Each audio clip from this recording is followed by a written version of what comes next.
எல்லாரும் இன்னைக்கு ஷோ பார்த்துருப்பீங்க.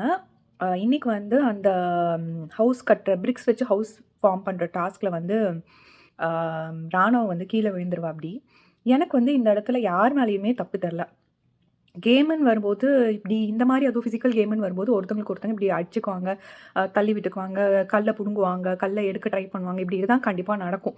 ஸோ அதில வந்து ஜெஃப்ரியும் வேணும்னே ராணவ புஷ் பண்ண மாரி இல்ல. ராணவும் வேணும்னே அங்க போய் இது பண்ண மாரி இல்ல. இட் வாஸ் 2 வே. இவங்களும் ஒண்ணு பண்ணாங்க, அவங்களும் ஒண்ணு பண்ணாங்க. அப்ப அந்த மாரி ஹேண்டில் பண்ணும்போது, டேக்கிள் பண்ணும்போது விழுந்துட்டாங்க. அண்ட் அவரு வந்து உடனே மெடிக்கல் ரூமுக்கு கூட்டிட்டு போயிட்டாங்க. ஐ ஹோப் அவர் வந்து சீக்கிரம் ரெக்கவர் ஆவாருன்னு.